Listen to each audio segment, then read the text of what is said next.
Now, yo guys, welcome back to the Blue Podcast number 17 with me, Tom, and Ben. How you doing, Ben? I'm good, thanks. And my granddad as a special guest today. How you doing? Okay. Thank you guys for the support lately. Yesterday's video, which we're only recording this after the last video's come out, has done really well. Make sure you check out the merch. I'm wearing it as always. And check out our Twitter at the Blue Podcast 1 and Instagram at the Blue Podcast 1. All right. The Champions League draws were yesterday. I have to say, City and Chelsea got off pretty lightly in those draws. Chelsea have got Rennes, Sevilla, and some Russian team. Krasnodar, yeah. What do you think of that, Grandad? Sorry? What do you think of? Have you seen our group for Champions League? Yeah. I don't follow that much of the build up to the Champions League, but I know what you mean. There's not what I call some of the really difficult fixtures that would be. We got a good draw, in other words, in a good group. Yeah, and City got the pretty good draw as well. Ben's a City fan, by the way, Grandad. So that's why it's called the Blue Podcast. There were some big games in there, though. Juventus versus Barcelona. You have, City versus Ronaldo again? That's going to be a good one. City? Yeah. Messi. Pardon? Messi versus Ronaldo. Sorry, yeah. What did I say? City versus Ronaldo. I did that. Brilliant. But, Messi versus Ronaldo will be a big one. Looking forward to that. They haven't played since he left Madrid, have they? Against each other? No. That'll be good. And there was it PSG, United, and RB Leipzig in another group? Yeah. That's going to be a big one. There was, Atletico and someone else? Atletico with Bayern Munich. Yeah. So, yeah, I mean, there's some tough groups out there, and City and Chelsea have kind of been gifted the best of the bunch, really. There's some different games, but we've been nice to it. Yeah, I mean, considering, how much was it UEFA hate you, I'm surprised you got that. No, I thought they would have rigged it. Yeah, I'm surprised you didn't get PSG, Real Madrid, and Bayern in the same group. That would have been funny. Anyway, weekend's games. Chelsea face Palace 12:30 on Saturday, and Man City face Leeds 5:30 on Saturday. How do you think the Leeds game will go, Ben? I think it's going to be a difficult one. I think we could suffer a bit of a hangover. So, I'd like to think we'd win, but I can see it being a draw, and I can quite easily see in Leeds winning it. So, I think if I had to choose one, I'll go for a draw. Fair enough. I mean, optimistic Ben seems to have gone recently. Yeah. I mean, that happens when you get smashed 5-2. Yeah, that's true. That is true. We've got Palace. Should be an easy win. Should be. I mean... You asking me that? Well, yeah, I'm asking, both of us, yeah. Yeah, well, you say that, but I'm not particularly sure, really. I think the problem is he still hasn't got his best team together, has he? No, yeah. I mean, he started the last game. I mean, why he doesn't start the game with the best team to start with? He brought Conte on in the last game we played, and he made a difference. So if they played him from the beginning, it might have made a difference. And I think you should put your best players out, your best team. Get some sort of in the lead where you're comfortable, and then bring people off. Not do it the other way around, where they're chasing the game, and that's much more difficult. That's what I think. Yeah. And I can't see. I mean, Barkley's gone, which I don't really understand. I mean, Barkley was a good player. I don't understand. Rudiger, he doesn't like, and I don't know why. He's not going to play Alonso game, which is good. But I just think people like Rudiger. But Rudiger's good. I don't understand why I don't like him. Barkley, I think that was a mistake. But then, we'll see what happens. But Palace, they always do well against Chelsea, really. I mean, they're not an easy pushover anyway. There aren't many teams in the Premier League now you can say, you got a result, because it doesn't happen like that, unless you're Liverpool, I suppose, last year anyway. Yeah. We were Or speaking Manchester about, City the year before. Yeah. We were Manchester speaking City about was- the Premier League yesterday, how just you can't really predict who's going to win every game. Yeah, No. But as you said, apart from Liverpool. yeah. Well, and the previous seasons, Manchester City, Manchester City were always going to win a couple of years ago. You knew that before it Yeah. kicked off. Mm. You know, it's Exactly. like somebody said at Chelsea once when Chelsea under Mourinho, I forget, Neville on the television. He said when we went to Stamford Bridge, when they had that really good side, you know, Czech and Terry, and he said we knew we weren't going to get a result. You know, we knew we weren't going to score. They was never going to let us score a goal. Well, there's not many teams like that around now. Yeah, no. Anyway, well, Liverpool last year, but we'll see this year. Yeah. They lost last night, didn't they, on penalties? Yeah, Yeah. it's true. No, I was really upset about that. Yeah, that's the Carabao Cup draw. We got Arsenal, I think. You have Arsenal. Yeah, and United got Everton, and Everton are looking handy. So Yeah, I think Everton's going to be a good game. yeah. Well, anyways, score prediction, Grandad. Score prediction for Crystal Palace Chelsea. 2-1 us, 2-1 Chelsea. I was going to say the same thing. I think it's going to be a slog.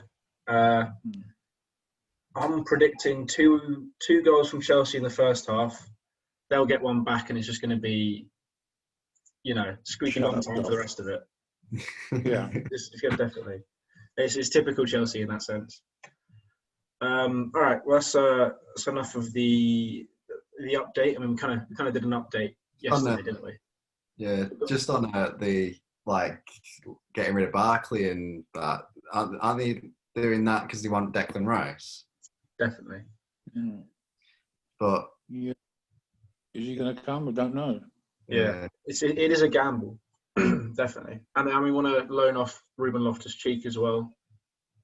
So, I mean, to be fair, I would rather have loaned Loftus-Cheek this season than Barkley, because Barkley has looked good since we had that lockdown last season. He has looked good, but obviously he wants game time, and Loftus-Cheek is the player that needs game time to be able to get back to anywhere near the level he was at before he got injured. Yeah. Which is a shame, because he's getting older now and his potential is still there, and he's obviously very gifted on the ball and all that kind of stuff, but injuries have let him down. And will a side want to... I saw something, it cost a side 8 million to have him for a season. Does a side really want to spend 8 million with the chance that he could get injured like after 2 months? that's true. Which is obviously a shame on him, unfortunately. But yeah, it is what it is sometimes. I mean, loaning players out, you know, teams loaning players. I don't know how long it's been going on, but I mean, I'd never heard of it. Going back to, I know, but watching in a long time, many years, but it didn't used to happen. Nobody would ever loan players out. I mean, they put it out to pay so that they don't want to sell them, people don't want to buy. But it's a new phenomenon, really, over the last few years. It didn't happen very often, and certainly not the beginning I watched football, never. But then when I started, there was no substitutes. That was a long time ago. A long time ago. Well, speaking of back when you first started watching football, can you remember your first game at Stamford Bridge? Yeah, the first game actually, it was the weekend, the Easter weekend, 54-5, so it was 55. We were in for the championship. We played on those days, Good Friday, at home to Sheffield United. We were expected to win. We drew 1-1. And then on the Easter Saturday, the next day, we had to play Wolves at home. That's the first game. I went on the Friday with my father, the Good Friday one. Then I went with my uncles on the Saturday to Wolves. And that we had to win because it was between Chelsea and Wolves who was going to win the championship. And Chelsea, we won 1-0 penalty. 78,000 people at Chelsea that day. And, you know, in those days, you didn't have to have tickets. You just queued up. You queued up and went in. No tickets. And then as youngsters, we used to stand behind one goal. And then at half time, you could run around and stand behind the goal. Chelsea were kicking in. Everybody did. They changed ends. in those days. But that's the first game I saw. I know that I went before that season started, earlier than that, with my uncles, but I don't remember the games. I remember once going to Charlton, but I don't even know when that was. But they used to go to all the Chelsea home games in London and take me with them. And I was just a very small lad, and, you know, so, but my first game I remember was Wolves, because it was so important to win, and we were 54, we were going to win it, and we did, and you know, it was terrific. And then 2 weeks after that, we had to just confirm it. We played Sheffield Wednesday at home and beat them 3-0, so we were the champions. First time in 50 years, 1955, 50 years. Yeah. 50 years to the first championship. Mm. A long Well, time. there's a funny thing with 50 years and Chelsea, because Yeah, I know. 50 years after we were created, we won our first league title. 50 years after that, we won our first Premier League. So, Yeah.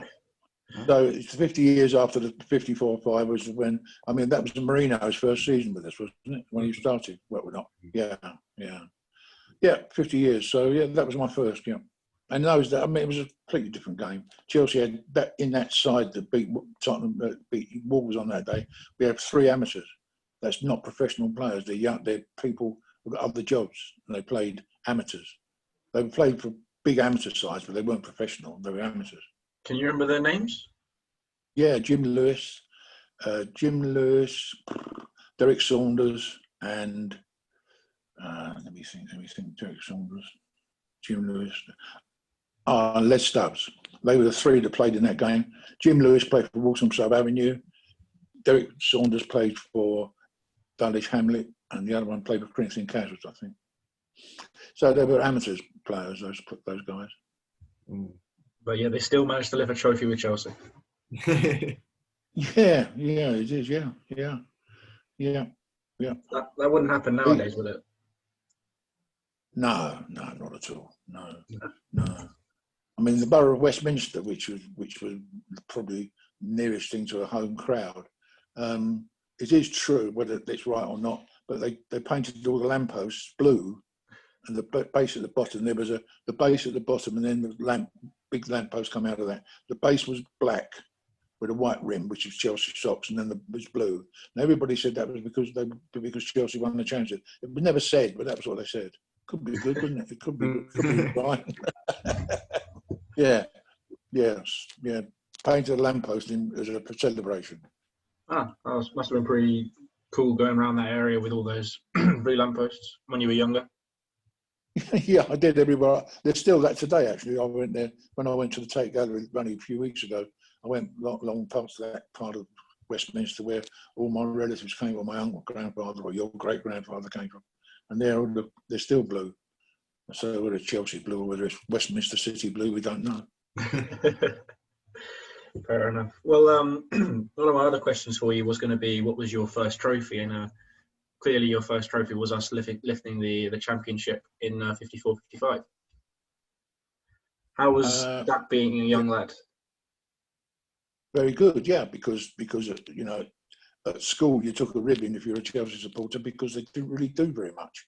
They were a musical joke. It was well, what happened was that a musical star called George Roby, doesn't mean anything to you, didn't mean much to me. He came down to Stamford Bridge and trained with a club. So the papers said Chelsea are now signing musical stars. And then every time they kept losing, they kept saying that it was all the comedians used to make a joke at Chelsea. There was always a joke, and they said, you know, Chelsea, you know, the musical guys have lost again. And of course, that stopped that then. But in those days, Wolverhampton Wanderers were a very, very big club. Their captain, the captain of England, Billy Wright, 105 caps, and they would have, in those days, like 1955, there was no European football. 55 was the beginning of what was the European Cup, which is now the Champions League, and Chelsea and we were allowed one team in it, each country one club, and they said whoever won the championship was going in there. Chelsea won that year, 55, and the FA wouldn't let them go in. They said, no, you're not going in, we don't want you to. So they couldn't. But Wolverhampton Wanderers did, but they had 2 or 3 internationals, and they were the first games ever shown live on BBC television because Wolverhampton Wanderers had floodlights. Chelsea didn't have floodlights at Stamford Bridge till mid-60s. No floodlights at all. So any games at Chelsea midweek were played at 3 o'clock in the afternoon. So from 55 onwards, all my years at school, every time Chelsea had a home game on a Wednesday, we used to, bunk up, and go and watch it. And the next morning we'd come in and he'd go, McLeave's outside in the hall, we know where you were, Chelsea. Was it a bad game? No, they couldn't do anything, could they? After all, we were just kids, bunked off.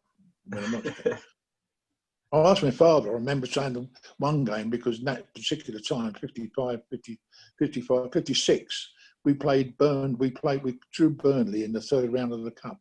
And in those days, there was replays. We played the game at Burnley on a Saturday and drew.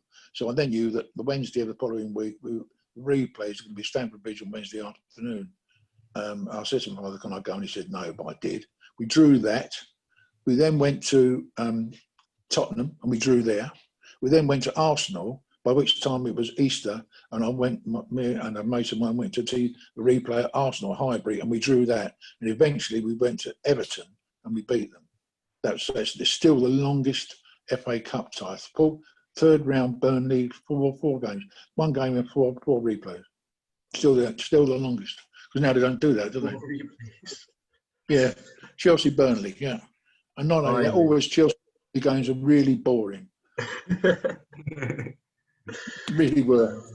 Fair enough. What was your next Chelsea trophy that you saw us lift after 54, 55? Would it be? 65, we won the League Cup, which is now the Carabao, what it was. But those days it was the League. We won that. That was home and away. We went to Leicester and won it at Leicester, and then the second leg was at Stamford Bridge, and we won that 1-0 as well. So that was the first of Leicester. That was 64-5, which that was a year which Chelsea were beginning to. Chelsea were a big, good side then. They were right up third in the league. They had all the guys that had come from the juniors. They weren't called the academy then. They were juniors. Come through the ranks. People like Benetti, Hollins, Osgood, Harris, all those. Albert Murray, Houseman, whole team really pretty well. 9 out of the 11 had come through the juniors. And in 64-5, that was a very disappointing year because that year we got to the semi-final against Liverpool. At 65 semi-final against Liverpool at Villa Park, and we were expected to win it because Liverpool were halfway up the table. They weren't nothing like the side they were now. They were just to come up from the second division. Nobody expected them to do anything. They had Shankly, who was making mould in the team, and we lost that 2-1, which was very disappointing. And those days we were third in the league, and those early 60s years, run up to quite late in the 60s, was always Chelsea disappointed. And that particular year, you want me to talk about that? Yeah. That particular year, 64-5, we played Liverpool at Stamford Bridge. I've got it here actually, but we played Liverpool at Stamford Bridge and we beat them. And then we lost somewhere else. And it came to basically 4 games and they were to win the title. And we played Burnley at home and won, and we played Everton at home and we beat them. And we had to go away to Cardiff and Blackpool. And we just had to win those, or win one of them, draw the other, and we'd have been champions. We went to Cardiff and we were dreadful. We lost that.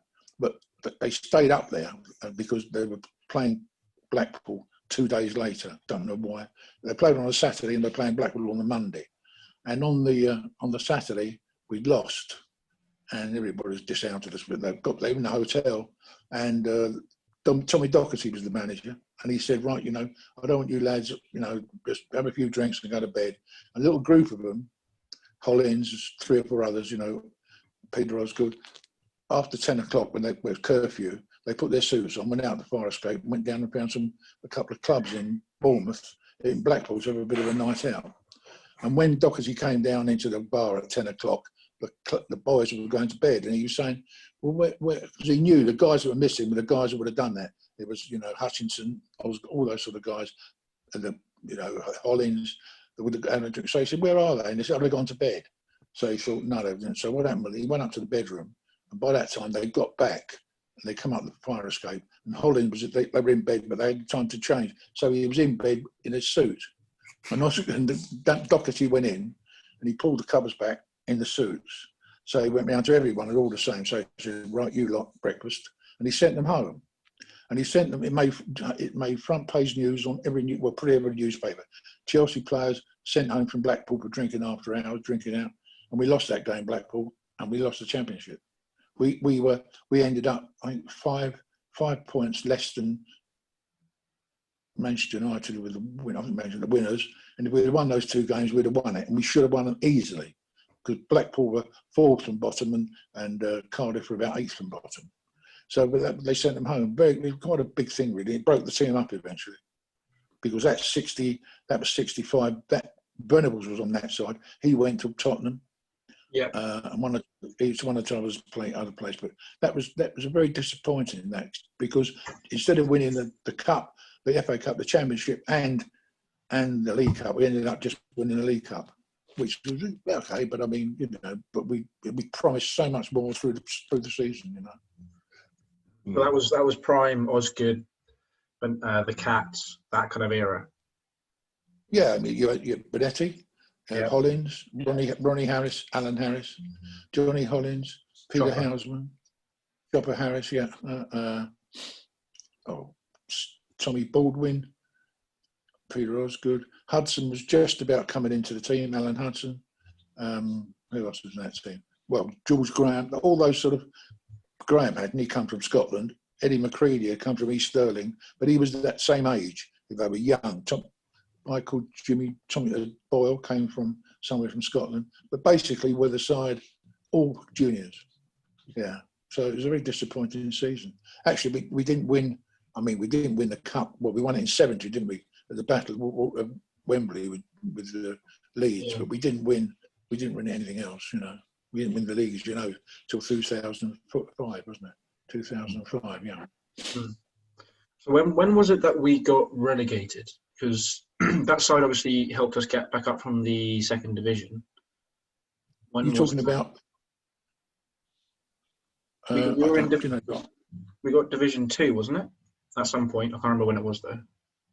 You're not talking about early '60s when we were relegated. You're talking about the '80s or '70s. Yeah, that's what I'm thinking of. Sorry, I don't know the date. Certainly, we did get. Yes, we relegated. We were bad. I mean, in those days, Stamford Bridge, the crowds on a Saturday was 25,000. There was nobody listening, nobody watching, nobody bothered. Well, I should tell you a big dates. I've got it all here, but I wasn't sure what you're going to ask me, so I don't know the dates. But yes, it was. But once we got back up and they gradually built it up again. By the time the 70 final, the one that we beat Leeds eventually, that was Dave Sexton in charge. Dave Sexton was a players manager.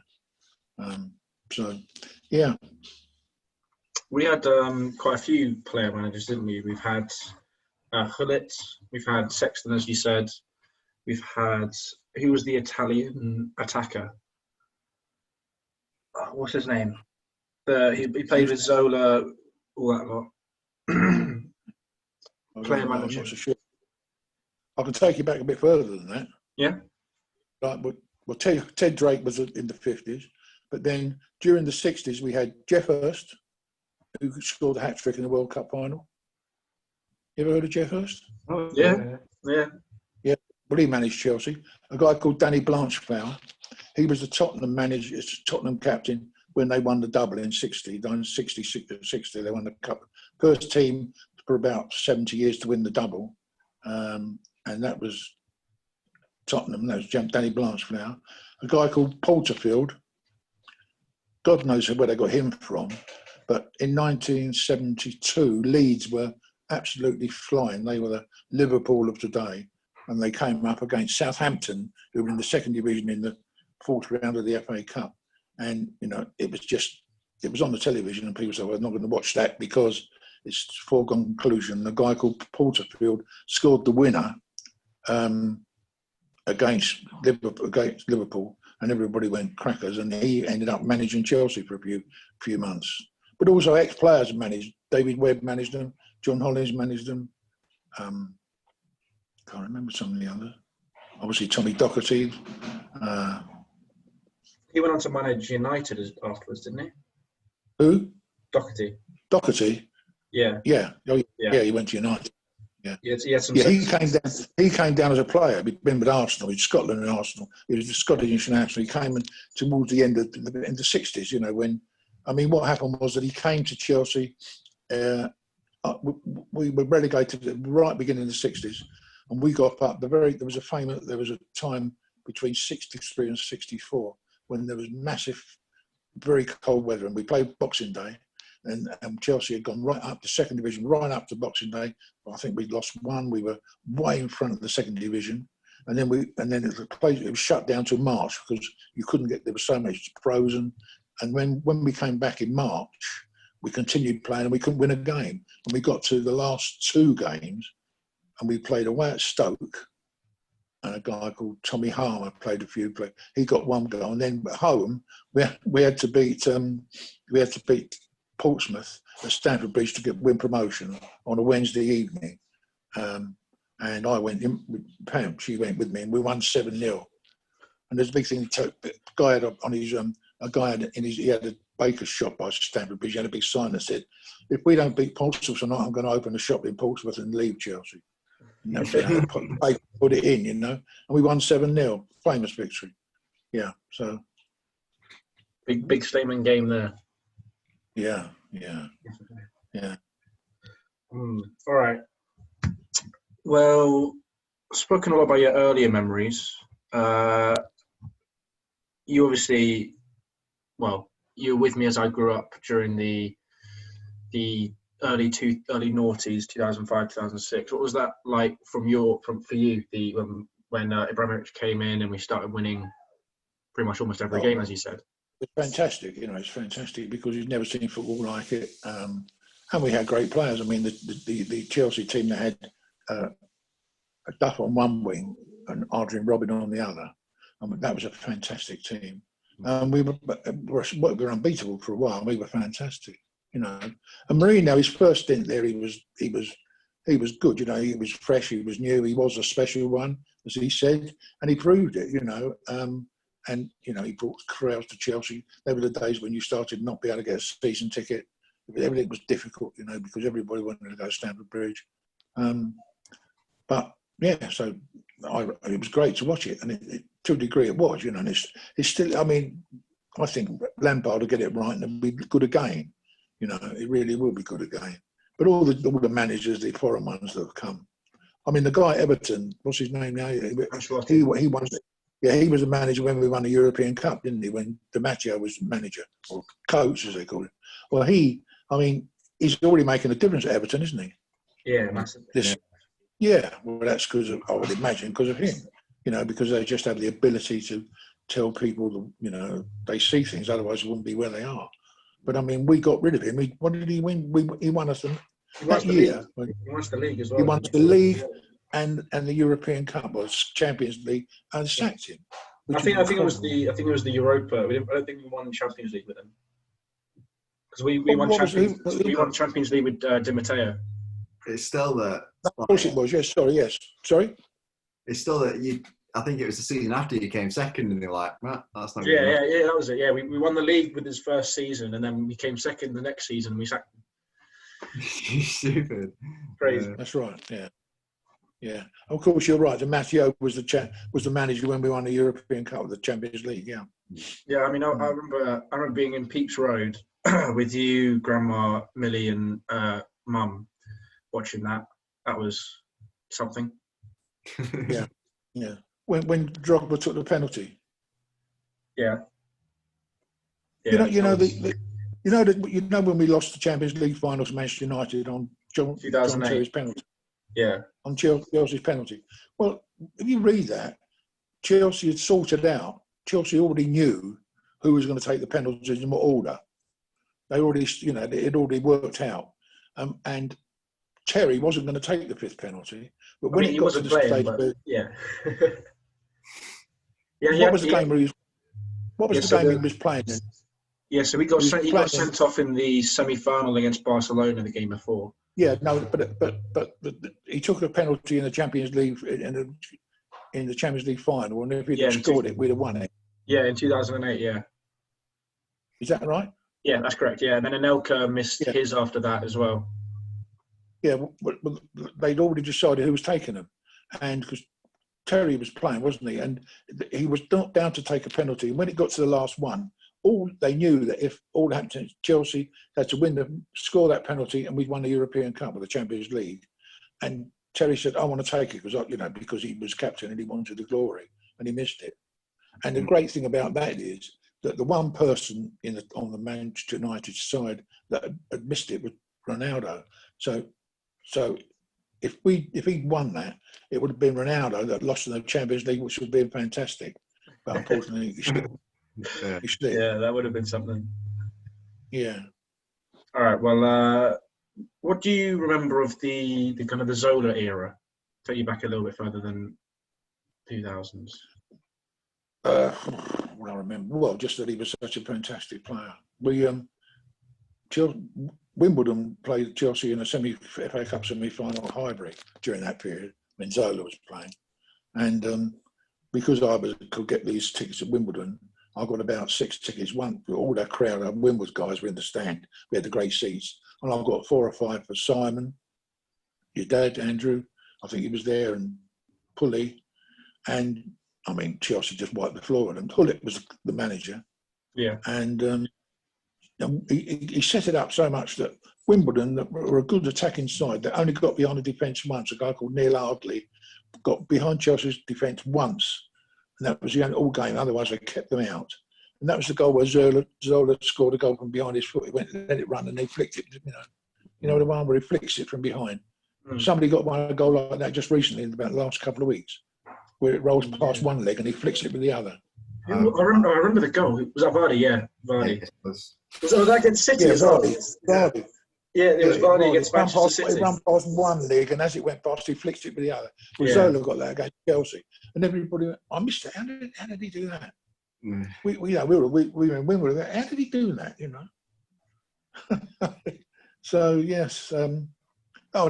Chelsea were game winners. I mean, I'd watching Wimbledon a lot as well, but Wimbledon were nowhere near. Chelsea was such a fantastic side, and you couldn't get near them for just class, really. They moved the ball, they knew who they were going to be, and read that Mourinho, he had, he used to write, each player, when they were playing, he knew they were going to meet, and he told them to work that this guy does this, and he had it all planned. He still does it, but it probably doesn't work anymore because everybody's used to it. But in those days, I think he was new to the game in England, and he was a breath of fresh air at the time. And of course, he got the publicity he wanted, and Chelsea got the results they wanted. So everything worked. I mean, I don't think Tottenham are definitely backing him in the market, so they're hoping that he can bring a trophy to them, aren't they? Because they're spending. Yeah, I'm surprised that Levy took him on, because Mourinho, if you believe what you hear, and most of the time it plays out, if Mourinho doesn't get what he wants in the way of money to buy players, he just clears off because he's got so much money. He's not going to spend his time trying to get it out that he can't get the players. But he took it on. I'm surprised he did, really, but I suppose it got him back in. He's got the players now. They've got the best stadium in the world, now, don't they? Tottenham. The best stadium ever. Yeah, and some quality players as well. Bale. Crikey, yeah. So. Mind you, Bale. He was fantastic when he left Tottenham. I can't see him be quite as good as he was when he left. Oh no! I hope he is. He's good to watch, but in those days you couldn't touch him, could you? Yeah. He got the ball and he was gone. Quick on the ball, fast. He didn't settle on the ball. You got nowhere near him. So, as long as you don't have a good game as Chelsea, I don't know what he does really. Fair enough. Well, we've spoken about a few players, and normally I give our guests 5 players as their top 5. But obviously you've got a lot more. You've got a lot more history. So I'll give you your top 10 Chelsea players of all time.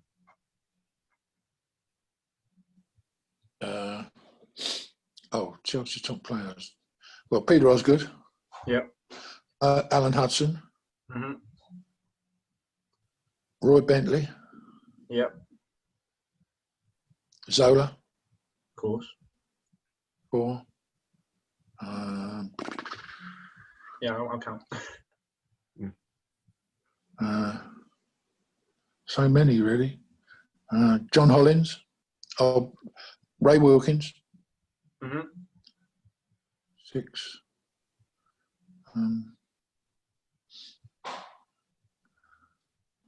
Give me a minute.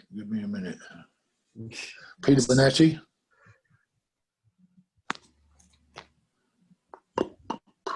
Oh, Ashley Cole. John Terry and Frank Lampard. Is that the 10? Yes, 10. Yeah. No Eden Hazard.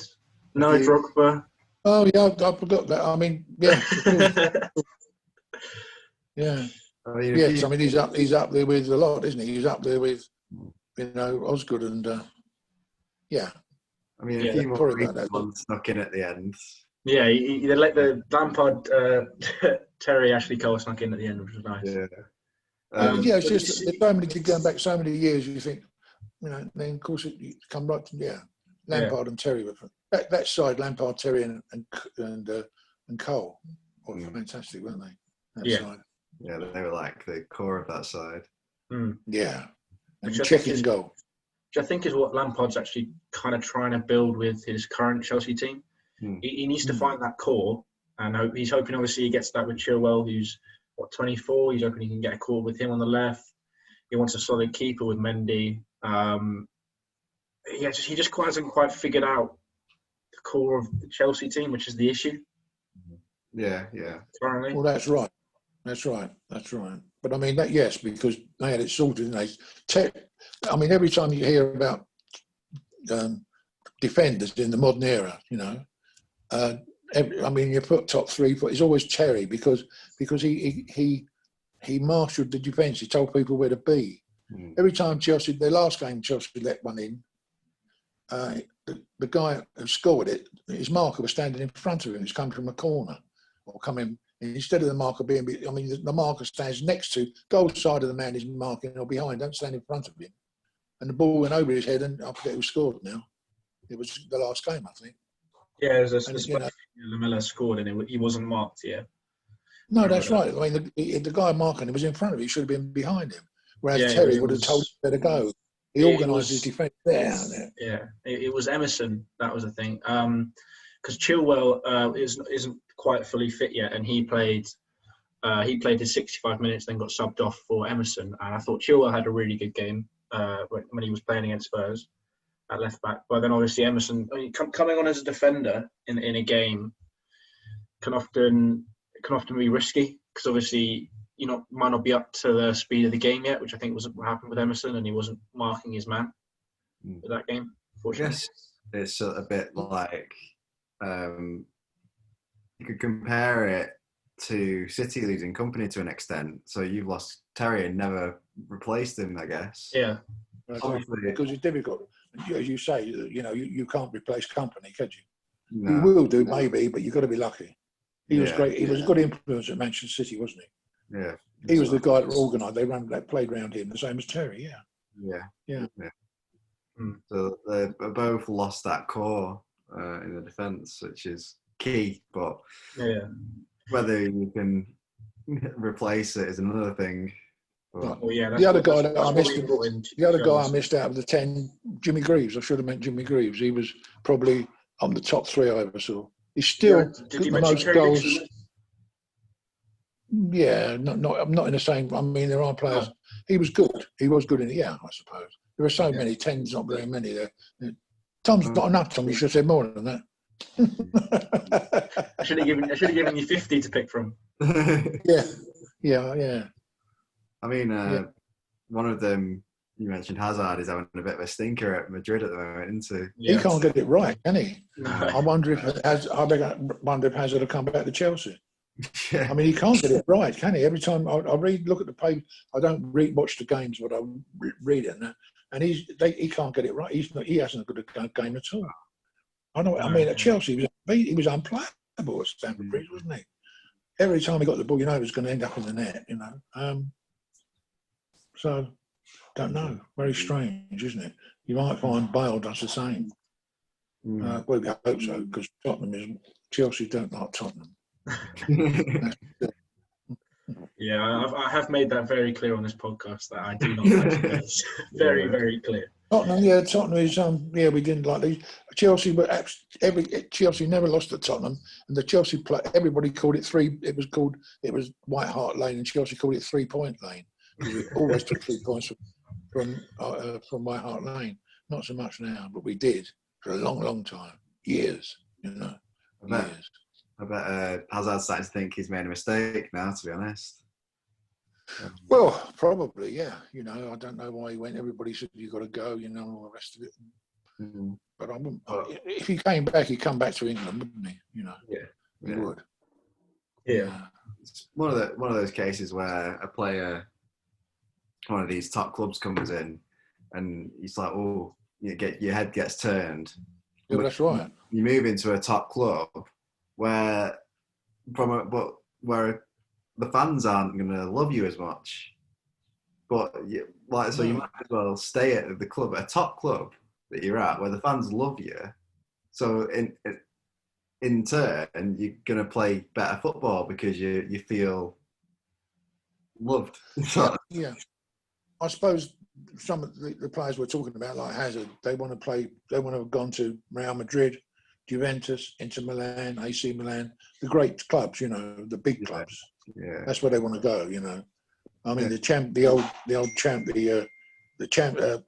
European Cup. I mean, Real Madrid won it 6 times on the trot or something, didn't they? Yeah. I mean, they won it until Celtics won it in their '63. But up until then, it'd been won most of the time by Real Madrid. Yeah, that's why they all played in all white. Yeah. That's why Leeds are playing all white. Do you know that? No. Well, Leeds originally, when I started football, Leeds were blue and yellow, and they were taken over by Don Revie. The guy eventually left Leeds in Lurch and went to play for England. But it was proved that he sort of tried to bribe clubs. I mean, he had a very bad, but he made Leeds all white because that was how Real Madrid played. So when he took over Leeds, he changed their colours to all white, which is all white now. That's because of Real Madrid and Don Revie. But the 70 final, Tom, you've not asked me about the 70 final, the battle of Old Trafford. I haven't. No. Do you want to speak about that? No, it was just you know, Klassenberg, you know, the guy who's in charge of the referees now. He said if he'd have been in charge of either of those games, certainly the replay at Old Trafford, we'd have been lucky to have 9 players left on each side. I mean, McCready took. You must remember the Leeds game then. Is that the one you're talking about? Yeah. Yeah. Oh, Christ. McCready took Bremer's head off and he didn't get touched. And Osgood kicked Charlton up in the air on the side of the... And then he turned around and walked away and Charlton got up, chased him and kicked him up in the air. Didn't even have a yellow card. Yeah, didn't Ron Harris almost kill someone pretty much with one of his jumping Eddie Gray, yeah. In the first game at Stamford Bridge, let me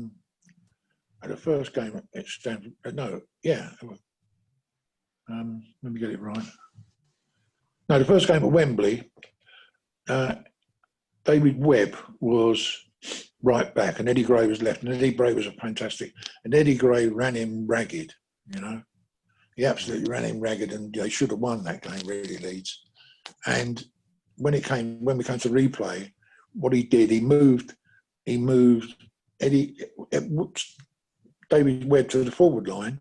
He thought or in the middle, he's going to make more damage. And he moved Ron Harris over to mark Eddie Gray, and he put somebody else in Ron Harris's place. And, you know, it is true that, you know, that Eddie Gray got the ball, and he looked round for Webb, and while he was looking around to beat Webb, Ronnie Harris chopped him straight up in the air. And you could see him stand and talk to him, and apparently he said to him, you ain't got Webby marking you today, son, you got me, and you know about it. And that was it, you know. Yeah. And that was him. And at the end, I mean, and the thing is, that replay, we won 2-1, and the guy got the winning goal was David Webb. You know, he got it. It went for a corner. Eddie and Bobby Charlton's son, brother Jack, headed it. Instead of heading it over, headed it back was a bit. Webby latched onto it. 2-1, we won. But that was a fantastic game. That was to win that. Are you looking forward to like the? Sorry? Are you looking forward to the Leeds Chelsea matches this season? So, Yeah, I mean, I saw Leeds play Liverpool and they beat them, didn't they? Leeds look good. Yeah, really. No, they do. Yeah, we always look. I mean, you know, there was I saw an interview with Osgood because Leeds were intimidating. They used to intimidate. They used to kick you, and Osgood, you know, he was talking one of these, and he said, well, Leeds came to intimidate you. They could never intimidate us. He said, even little Johnny Hollins, he was only 5'10" or 5'8". He said, you couldn't intimidate him. He said, he come after them and kick them harder than they kicked him. So he said, they couldn't intimidate him. He said, we hated them. We didn't dislike them. We hated them because they were cheats, you know. Mm. And the famous thing is when Brian Clough, you ever heard of Brian Clough? Brian Clough, yeah. Yeah, well when he took over, he famously took over at Leeds for 44 days or something, or very short. And his first meeting with the players, he got around and he said, right, you lot, he said, all those medals you won, you can put them in a dustbin and they mean nothing because every one of those games you cheated, you were bought out, we know that. Put them in a dustbin and start again. No. And of course, he didn't last long, but he didn't want to last long, really. No. Did he go on to win the European Cup twice with Notts Forest? Twice. Yeah, they won it with Notts Forest twice, yeah. Yeah. I watched the film, The Damned United, that's about that. Yes. He's fantastic, the guy who plays him. That's exactly what he was like. Yeah, it's really good. He was very, very sort of opinionated, but he was always right. You know, he took Derby. He was Derby, and then he was Notts Forest. He won, I think, his Champions League or European Cup twice. Yeah. The guy who won the second goal.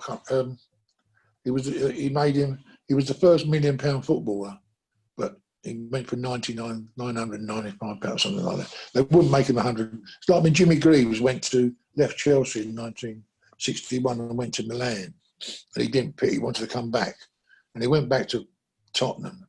Bill Nicholson bought him, and he was going to 100,000, but he bought him for £99,990, so that Greaves he wouldn't have to carry the tag of being the first £100,000 footballer. You know, right? When you think of it now. Yeah. Different days. Was it? Have you watched that film, Tom? I haven't seen it, damn you. Yes. Oh, you've got to see it, Tom. Yeah. I've got to get. If next time I see you, I've got a DVD. I'll lend it to you. It's a good film. You'd like it. You'd enjoy it. Yeah, definitely. What's the name that plays it? Sheen. He plays him so well. Yeah. He's got it. He had a number 2, Brian Clark, Peter Taylor. Yeah. They were a pair, Peter Taylor. Always a couple, those two. Went to Brighton. They went to Brighton, didn't get on there. Well, the clubs they couldn't handle them, you know. Yeah. They couldn't handle those sort of players, those sort of managers. They were very much, much slow. He wanted everything done, and his methods were. You see him in that program. He tells. I don't know where he went. When it went Derby, he went to Derby, was it? Yeah. And the old Derby, those old days when the people on the board were all businessmen, local businessmen. Mm. And they got there and they put a few pounds in, and he told them that none of them knew how to run a business, and they were saying, well, we're millionaires, and they said, yeah, you don't know how to run a football club, don't tell me, I'm telling you what's going to be. You either do that or I'm leaving. And he was very autocratic. I can't deal with you guys. You carry on running your butcher shop and I'll run the football. Yeah, that's what he's. You carry on baking bread and I'll run the football. Keep breaking bread, you're good at that, and I'll run good at football. Yeah. There's a famous quote. There's a quote in the film that kind of sums him up, and I think he's in an interview and he goes, I wouldn't say I'm the best manager in the world, but I'd say I'm in the top one. So yeah. Again, yes. Right. Yeah. Basically saying the best.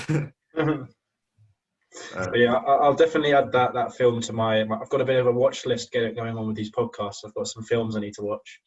So I'll add that is definitely one of them. You'll enjoy that, Tom, because it's it's a football in a different era. You know, Yeah. it's something you won't recognise what went on, but it was good. You know, it's funny. You know, it's funny. You know, it's when you think about it now.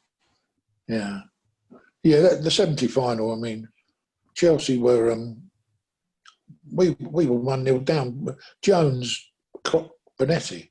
You know, he kicked him on the knee, and nobody thought Bonetti was going to carry on, but he carried on. You know, and it's a famous bit of film where we're 1-0 down, and John Hollins gets the ball, and he gives it, changes it with somebody. He gives it Charlie Cook, and Charlie Cook runs, and he sees Osgood, and he flicks it, long ball. Osgood runs in, heads it in.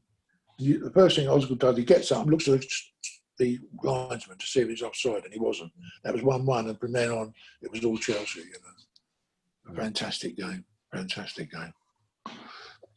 There you go. Good days. Well, I've certainly taken you to the past, hopefully, with this podcast so far. I just want to know what you think the future of Chelsea is kind of this season and the next few seasons coming up. What's your view on it? Well, my view is one big thing, and they've got to give, and I can't see it being another way, they've got to give Lampard a chance to make it work for him. You know, they've got to give him time, but I can't see Chelsea not doing that, because if it was a sort of start buting around that Osgood, that Lampard was going to go, there'd be there'd be uproars. So, and who would they bring in? So they've got to give him time, and they've got to get him work it right. You know, it's up to him how he does it, really. It's just sometimes when you see I always think, well, at the moment, with the things as they are, Gerrard, he should start, not Abraham. And when he starts him, it's trouble, isn't he, Joe? I mean, he gets in, he gets the goals. Giroud, but as long as he's not Giroud, not Gerrard. Giroud, yeah. So I think as long as he gives them, as long as he's given time, he'll get there. You know, he may not win the championship for the time, but you've got to give him time. You've got to give him time. He's certainly got the players there, hasn't he? With those coming through. Yeah. My only worry is because it's fantastic the signs are made. It's just because you signed so many players, it's them gelling. That's right. That's right. Yeah. Absolutely right. Yeah, because when you think about it, the Chelsea players that he had before, they were all first team players. Some of them are going to move around. Some of them are going to take a back seat.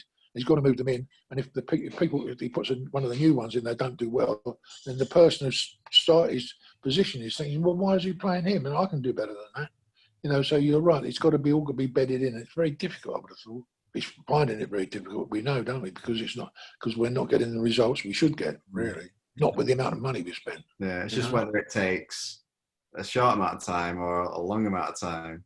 But Chelsea they've got to be patient with him, because it's not he won't do it in very quickly. He'll take his time, because we've seen he's going to take his time. He's the guy that they're missing is the American guy. I can't remember how you pronounce his name. Yeah, Pulisic. Yeah. Well, he's the guy. He's the guy that's going to win a match for you. He's one match winner, isn't he? He gets the ball. He can do what Hazard did, which was to go through three players and score. We haven't got anybody before he played at the moment that can do that. We haven't got anybody really that can take players on. I've not seen the German. What do you call him? Werner. Yeah. I've not seen him do it. He's very quick, and he's the sort of guy that gets penalties. If he gets in the penalty area, his speed. They've got to stay off him, because he's going to go down for a penalty. But they haven't got anybody. We haven't got. I mean, when he comes back, he's the guy to be able to do that. So we've got one match winner, the guy that could do in this time what Greaves could do all this, was take a ball on, take three people and score. He's got that, and he did his hamstring, didn't he, in the cup final? So he's got to come back here, and that I think he will make a difference. Oh, definitely. Because I think the players like Mount and one or two others that are able to play a long ball they can play to him, because he's a runner, and they can also play to the Werner, because he's like Vardy, he's a runner, and he likes the ball coming in front of him so he can run onto it. And we've got the players that can pass that ball to, they can pick a pass and do it. but he's got to get them all together. But the guy, the American guy, had you seen much of him before? Had he been before the cup final? Had he played a lot of games? Where did he come from, Tom? You know that. He came from Dortmund before he came to Chelsea. And how long before the cup final? Oh, so he was with us all season. Was it from? Since the start of last season. Yeah, so start of last season he joined after us. lockdown, he started playing really well. Yeah, it was after lockdown. He was really good. Yeah, he's good. You know, and he's a match winner. Somebody can take the ball and score. But yeah, you know, I think sometimes we get rid of people like, you know, as we're talking to Barkley and Rudiger, and it's not, you know, mind you, he's persevered with Duma, you know, Zuma. Yeah, and he's coming quite good, isn't he? Yeah, he's probably coming quite good. Yeah, he is. Yeah, so we can't, you know, we stayed with him, and it's. I mean, I always thought Alonso was good, but he's had a bad season. I always thought Alonso gets the ball, he goes forward, doesn't he? He doesn't like going back all the time. He gets the ball and goes. Yeah, so it's why he's probably one of the best left wing backs, but he's not a very good left back. That's the issue with him. That's right. Well, that's right. That's right. I mean, they started that game where we lost with Dave on the bench. How can you leave Dave out? I mean, he does to a degree what Terry used to do. You know, he's there. He tells them, you know, he's right. You know, he's the captain. He's done it for a couple of years now. So they start with him and they bring him on. When they start without him, and you think, start with your best team and then change around when it's necessary. Anyway, you can't. Anyway, I mean, he's only got 105 caps, so you can't really argue with him, can you? No, you can't. All right. Well, I'm gonna take this a little bit away from Chelsea and take this to Wimbledon, who you did follow for many years before they got disbanded. What was your kind of first memories with them? Oh, going back to the Isthmian League. I mean, when I was a kid, when I started watching football, Wimbledon were an amateur side in what they called the Isthmian League, which was purely amateur. So I used to watch Chelsea.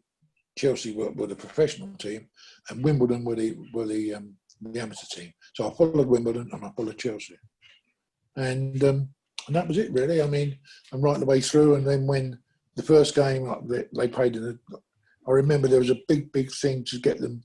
In those days, if you won the best amateur side, best amateur league was the Isthmian League. So if you got, they were all, what are they called, Roman, there was the Isthmian, the Athenian, the Spartan, all those were the leagues, they were amateur leagues. The Isthmian was the top one. And if you won that, only one team if you won it, because in those days, well, it was fourth division, but before that it was third division, north and south. But down to the fourth division days, Division 4, the top three clubs had to be voted for to keep them in the league, and then you put in the mix the one who won the Isthmian League, and if the rest of the league, the rest of the professional game below first division, they voted, and if they wanted the amateur type thing, they voted for them. Otherwise, they would vote them out. And Wimbledon won that league many times and never got a vote to get into the Football League. And a guy called Ron Nodes, he went around all the fourth division at professional sides because he was owned at Wimbledon. And he said, look, you must vote for us. We're a big side. And they voted in. And then Wimbledon never looked back. And that's how it happened, you know. But I mean, you know, I used to, Chelsea were away, I used to go in there. A mate of mine, Roger Taylor, he went there, he had season tickets. And I used to go into Wimbledon and walk into the office. And the office was what he called a hut, you know. I mean, it was, you ever went to Plough Lane? Plough Lane was like you wouldn't believe Plough Lane if you saw it now, but that's what it was like. It was really rough. You go in there and get a ticket. And I was in there one day, and a guy called Reg Davis, who was the sort of office, the secretary, and he used to do the programme. And he was the other side in the office, and I'm this side as a counter. And I said, I'd like a ticket for the Arsenal game. And he got chatting.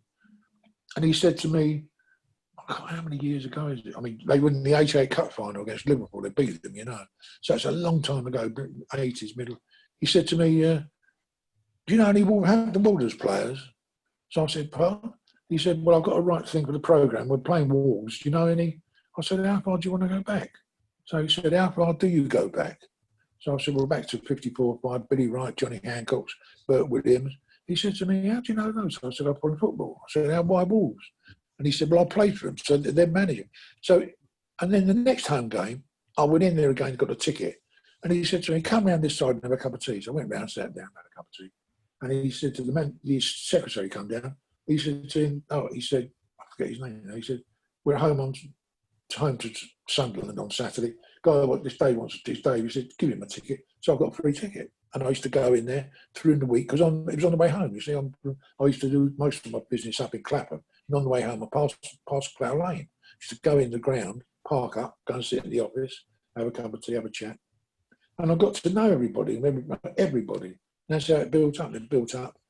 And that's how I got in there. I mean, I got in to the extent that, we were given tickets for the final and all the rest of it. When we went to Selhurst, I said to the club, I said to the girl running it, I said, I remember 2 season tickets. And I said, we were in the director's box as well. We were in the director's side by then. I was in the director's line. And they said, you better go over and pick your seat. So I went over before the season opened. I went to Sellers Park. And this girl said to me, well, this is the director's box. The front seats there are for the away directors. And they were outside. But the best seats are the row behind the away directors. So she said, you can have 2 tickets on there. I just actually picked my own seat. And I got those tickets for the whole time that we were at Selhurst. And that was 8 years of fantastic. We went to every game, went to the away game. If we went to an away game, we were given away tickets to get to the director's box and car park passes. I went everywhere, And I said one day to the guy doing, I said to him, what we ought to do, because Chelsea used to have a thing in their programme, on the week after they'd have a programme. I said, in the stand last Saturday, and then they picked somebody out. I mean, Terry O'Neill, the photographer whose work I've got, Terry O'Neill. Well, he took Raquel Welch to a Chelsea game. And, a picture of Raquel Welch. And I said to him, why didn't we do that? Who's in the stand? So he said, okay. So I said, we were playing Aston Villa at home. And the old Chelsea manager, Ted Drake, he still has a record for the most number of goals scored in a first division. He scored 7 goals against Aston Villa. And I said, look, Ted Drake, Aston Villa playing, Ted Drake still owns that record, and he lives around the corner, me in Wimbledon. What about letting him come? So they said, yeah. So I went round, I'd gone down to him because he was in the telephone book, and I phoned up and said, I'd like to come and see you, Ted. I want some things signed. He said, yeah. And I went down there and we became quite good friends. And I said to him, would you like to come along to the game? He said, yeah. He said, yes. I picked him up. We took him to the game.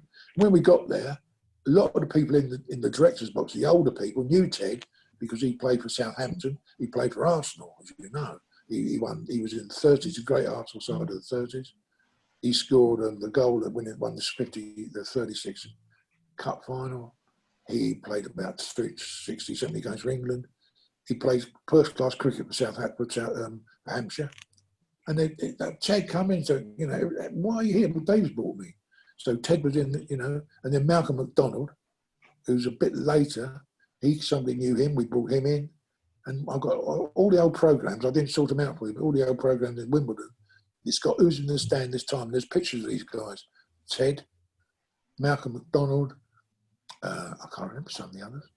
1 or 2 others I took along. And they said, yeah, no problem. And I just sort of say, when I used to go to a game, I'd just now and again I'd take one of my mates and got a ticket because it was never packed out. I just walked to the door. Nobody asked for a ticket. They went, "Oh, Dave," and never asked who was with me. Just went in. So it was good. 7 great years. You can't replace it now. So I was spoilt a bit, really, Tom. Really spoilt. Except when we went to Wembley, when we beat Liverpool. Good Lord, couldn't believe that. But there you go. So Wimbledon, yes, that was where it started. They were a top amateur side. They were the side. They were unbeatable, really. And people like Dave Bassett, who managed the old Wimbledon. You know Dave Bassett? Not really. I've heard the name before. Yeah. Well, he played from the amateur days, you know. He played from their amateur days. But then they were semi-professional. But basically, that was that's where they started, you know. So Wimbledon, yeah. And it was very sad when they went to Milton Keynes Dons because, you know, it wasn't necessary really.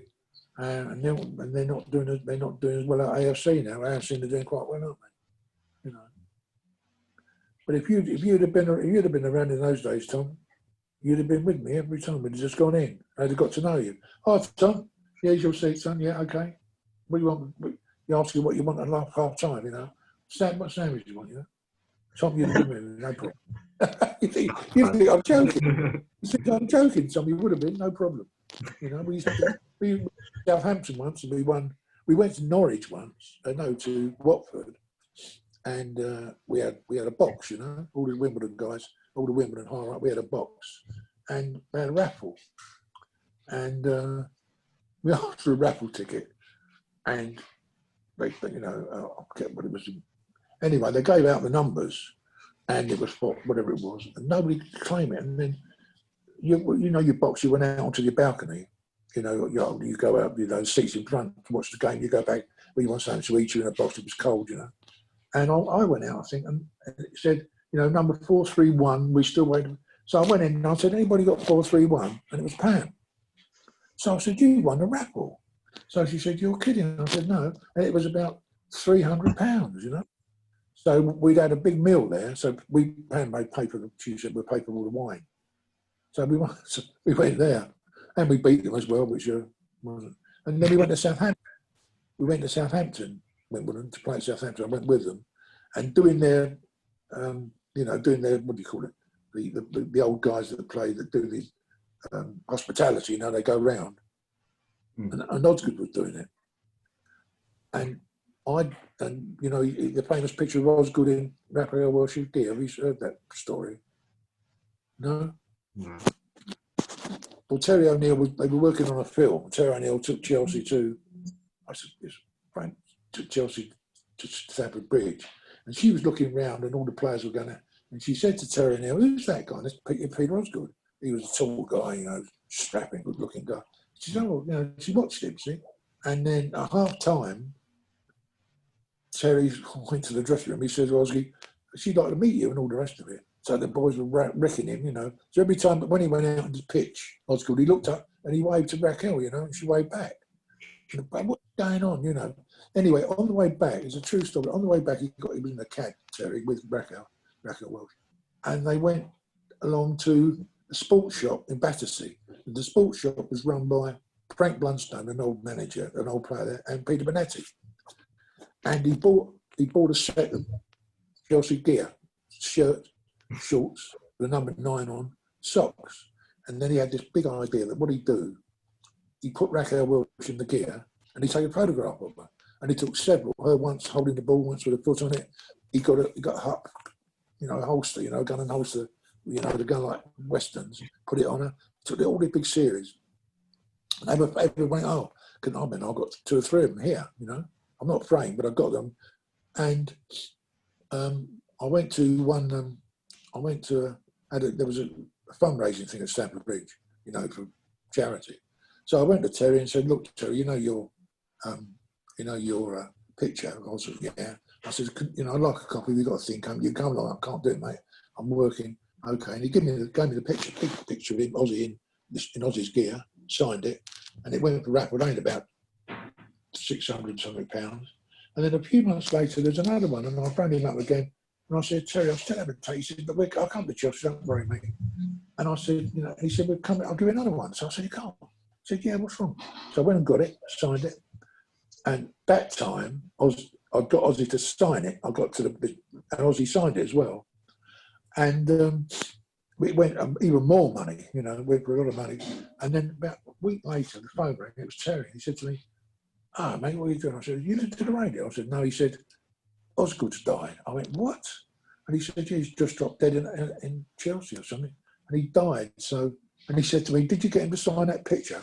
I went, "Yeah." He said, "That's worth a lot of money now." I said, "Yeah, I don't suppose all you know." Anyway, that's true. And he signed it. It's famous. He's talking about And strangely enough, the girl who works in that shop, her father, her husband, ran a Sunday side that I played in on the Sunday. He used to play, Sunday football. A bloke called, can't remember his name now. And we went, and in the Chelsea Pro, I read somewhere, she wrote something about, and she said one day, she said, we were working on a Saturday, said a taxi turned up, and a guy got out, and a girl got out, and she said, I looked at the girl, and I thought, I don't know who that is.